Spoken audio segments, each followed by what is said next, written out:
Chess is a game of concentration and skill. Some may consider chess old-fashioned, but it's alive and well in Broome County this weekend. Today was the 5th annual Broome County Chess Tournament in Binghamton. Players from across the area stared at their pieces, calculating the right move. The tournament organizer calls today's turnout decent, but he says he misses the days when the competition was full. But for sit-down tournaments like this, it's hurt the numbers a little bit because people can play online, but it's still the most popular game in the world, still. The youngest player in the tournament was Raymond Wong. He's an 11-year-old from Ithaca. He isn't ranked yet, but his competitors say he's one of the best in the area and a player to watch in the coming year. And here they are, the participants for the 6th annual London Chess Classic. Great field, great field. Fabiano Caruana, Italian-American, rated over 2,800 on a tear this year. Vishy Anand from India, former world champion, just finished challenging Magnus Carlsen for the World Championship. My buddy from the United States, Carl Nakamura, who won it last year. Great player. And Vladimir Kramnik, guy's a monster. Absolute monster, and I mean that in a good way. Former world champion from Russia. Anish Giri, living in the Netherlands. Another great upcoming player. This year he's been on a heck of a tear. And also a guy I like a lot, Mickey Adams. He's a great player. Been around for years. And Mickey and my birthday are close together. His is the 17th of November. Mine's the 16th. So happy belated birthday to you, Mickey. But anyway, that's the lineup. Great lineup for the 6th annual London Chess Classic. Don't miss any of the games. Hi folks, John Cordisco back again. Round 3 of the 6th annual London Chess Classic. Played in December 2014. Pretty good game here. Interesting opening. You don't see much at this level. White, my buddy from the United States, Carl Nakamura, world-class elite player. I believe he was the winner of last year's London Chess Classic. And his black, former world champion from India, Vishy Anand. Great player. I mean, Vishy's almost 2,800, and he's not the world champion anymore. How crazy is that? But anyway, it's going to be a Evans Gambit accepted, which I find very fascinating. Carl is white. Vishy is black. Let's go through it. This is something you don't see much. Evans Gambit. Vishy decides to take it. C3. Bishop B5. D4. D4 castles, the computer likes about the same. Castles a little bit better. D4 is a little more forcing. D6. Now if he had taken castles, D takes Queen B3. That's one of the things about the Evans Gambit. You get this Queen Bishop battery on this poor F-pawn, and the bishop comes here with pretty brutal effect. But after D6, Queen to B3, Queen D7, pawn takes, bishop backs up to B6. Now that's interesting. I think probably all of us, now the computer likes knight takes C5 the best, but bishop to B6 a very close second. Bishop to B6, A4, knight to A5, queen. Now this is a pretty wild position, but right now it's got a minute advantage for white. I mean, less than 1/10 of a pawn. And it's just one of those positions where it's just weird. I mean, you've got double pawns in the center here, isolated pawns here. I mean, and I'll give it to Carl. I mean, he likes to mix it up. And this is perfect for him. Knight takes, queen takes, knight e7. Now, who does preparation for a Evans Gambit? Nobody that I know of. I mean, any serious preparation. So that's how sharp these guys are. They probably looked at these lines for the Evans Gambit months, if not years ago. And they might not remember every little nuance, but they understand the basic principles. And that's why these guys are elite players. And that's just the way it is. E takes. I probably would have played queen takes, and I wouldn't like the isolated pawn. But even still, he took with a C, which is actually, by minute advantage, the better move for Vichy. They both castle.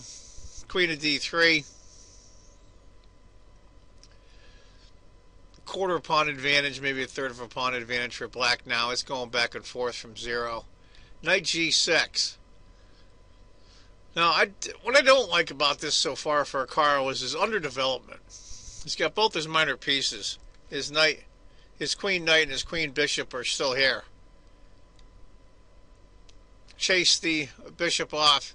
Bishop goes to C5. Bishop B3. Finally, the bishop comes out. Computer likes queen E7, queen C7. Probably just get it out because you need to get this bishop out. He can't get out with the queen in the way. But he decides to go rook to E8 instead. He's going after the isolated pawn. Finally, the other knight comes out to guard the pawn and get developed both. Nice move there. Bishop takes, queen takes. Not as good as F takes. Of course, he goes with double pawn, but the computer just wanted to show what would happen. Knight takes, pawn takes. After queen takes E3, D5. Of course, we all see why, of course. Pawn can't take because the rook is on the queen. Rook F to E1. D takes, knight takes. And that's okay. I mean, it's got the rook behind the knight. You know, there's no really problem with a pin. Queen D7. Just a move to get that bishop a chance to breathe. Bishop wants to play too, you know. Knight to D6.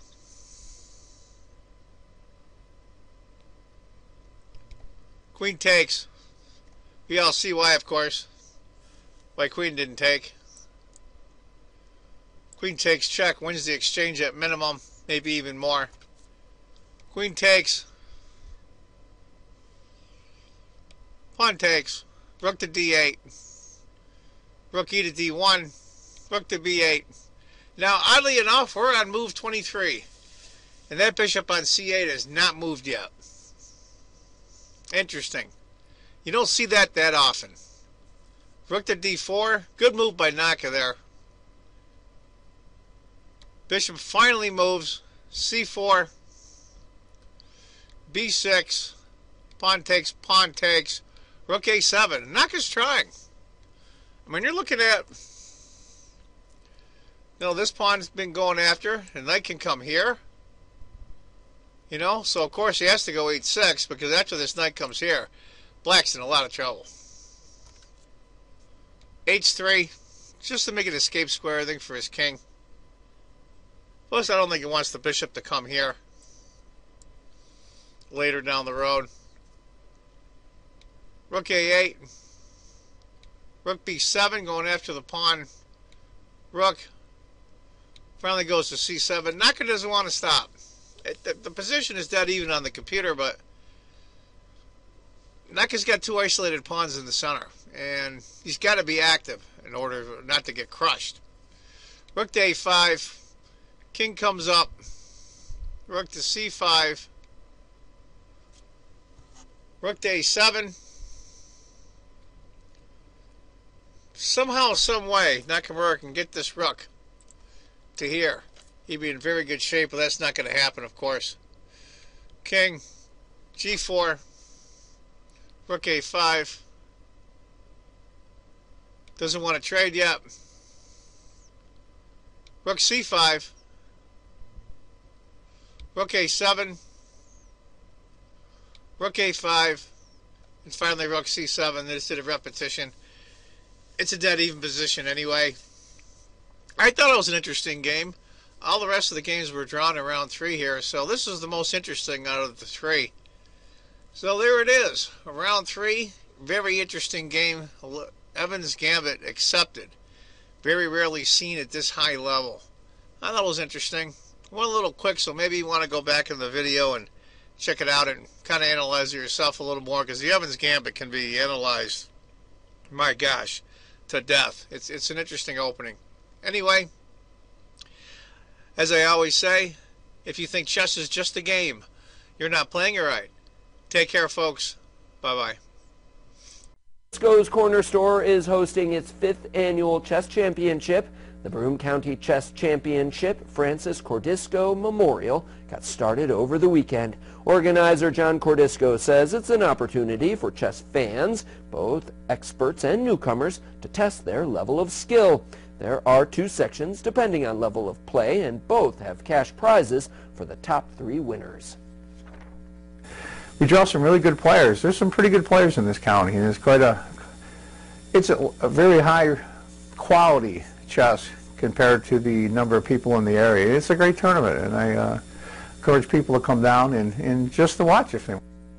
The second and final round is this Sunday from 10 until 4, and it takes place at Cordisco's Corner Store at 308 Shenango Street in Binghamton.